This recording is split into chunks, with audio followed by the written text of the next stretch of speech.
আজকে আমাদের সমাজে পাড়া মহল্লায় অনেক জ্ঞান পাপীরা, অনেক ইসলাম বিরোধীরা, মাজার পূজারীরা তারা বিভিন্ন জায়গাতে মাজার বানিয়ে ব্যবসা করার জন্য তারা বিভিন্ন ভাবে মানুষকে উদ্বুদ্ধ করে মাজার তৈরি করার ষড়যন্ত্র করতেছে।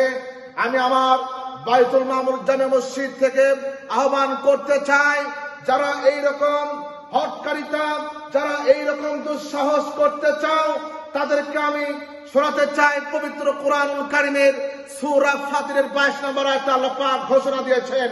আল্লাহ পাক বলছেন, মা ইয়াস্তাবিল আহইয়া ওয়াল আমওয়াত ইন হিয়া ইল্লা আসমান সামাইতুমুহা ওয়া মা আনতা বিমুসমি'in মান ফিল কুবুর। আল্লাহ পাকের ঘোষণা, স্পষ্ট ঘোষণা। আল্লাহ পাক বলছেন, যারা মৃত আর যারা জীবিত তারা কখনোই সমান নয়।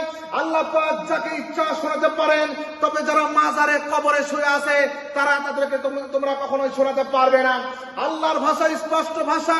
সুতরাং যারা মাজার পূজা করে, যারা মাজার তৈরি করতে চায়, তাদেরকে বলতে চাই, তোমরা মাজার করে মানুষকে যতই ভুলভাল বুঝাও, তোমাদের এই ভুলভাল কখনো কাজে আসবে না। মানুষকে সঠিক বুঝ দিতে আমরা সক্ষম হব।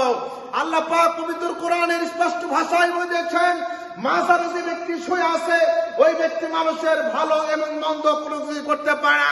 সুতরাং কোন ব্যক্তি যদি মাজারের কাছে কিছু চায়, ওই মাজারে শুয়ে থাকা ওই ব্যক্তি কখনোই মানুষের কল্যাণ কামনা করতে পারে না। সুতরাং আমরা মাজারে কোনো কিছু চাবো না।